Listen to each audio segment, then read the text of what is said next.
नमस्कार। मार्गशीर्ष कृष्ण अष्टमी कालाष्टमी के रूप में मनाई जाती है, जो कि इस बार 23 नवंबर को है और हम इसको उदया तिथि के अनुसार ही मनाते हैं, क्योंकि भगवान भैरव की जो उत्पत्ति है वो मध्याह्न काल में दोपहर में ही मानी जाती है। तो इस कारण इसको मार्गशीर्ष कृष्ण अष्टमी 23 नवंबर को ही काल भैरवाष्टमी मनाई जाएगी। भगवान भैरव की उत्पत्ति के बारे में एक कथा प्रचलित है कि एक बार ब्रह्मा विष्णु महेश में अपने के सर्वश्रेष्ठ होने को लेकर झगड़ा हो गया था। तो भगवान ब्रह्मा के मुख से भगवान शिव के लिए कटु वचन निकल गए थे।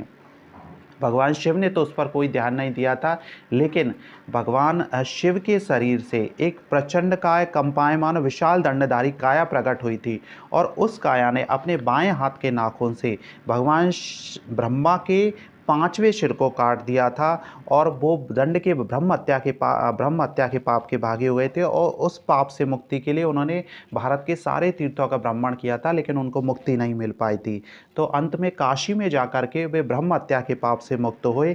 इसके कारण इनको काशी का कोतवाल या नगर अध्यक्ष नियुक्त किया गया था।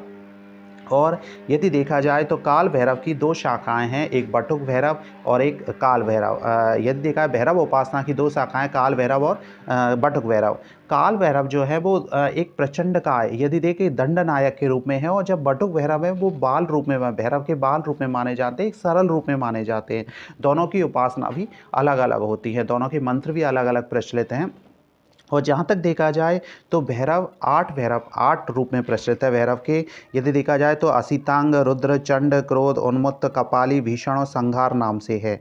और भगवान शिव के यदि देखा जाए तो एक गण भी इनको माना जाता है, नंदी, भृंगी, महाकाल और बेताल की तरह भैरव को शिव का एक गण माना जाता है, जिसका वाहन कुत्ता है, काला कुत्ता इनका वाहन माना जाता है।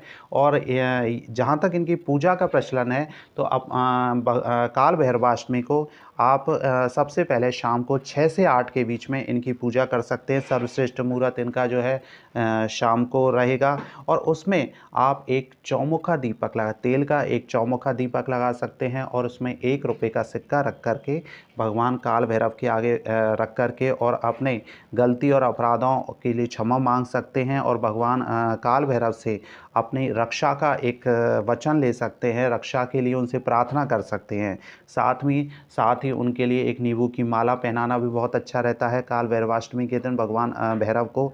और यदि आपके घर के पास में कोई काल भैरव का मंदिर नहीं है तो भगवान शिव शंकर पर भी ये सभी आप कर सकते हैं। और इसके अलावा आप काली उड़द और नारियल और पुए का भी भोग लगा सकते हैं। और आप भगवान भैरव के जो वाहन है काला कुत्ता, उसको आप गुड़ पर मीठी रोटी रख कर के और या पुआ भी आप खिला सकते हैं। और साथ ही भगवान से ये प्रार्थना कर सकते हैं, भैरव से ये प्रार्थना कर सकते हैं कि वो आपकी प्रतिकूल ग्रह स्थिति है उनसे आपको मुक्ति दिलाए और आपके लिए एक जो आपकी परेशानियां हैं, आपकी जो समस्याएं हैं वो बहुत जल्दी दूर हों। नमस्कार।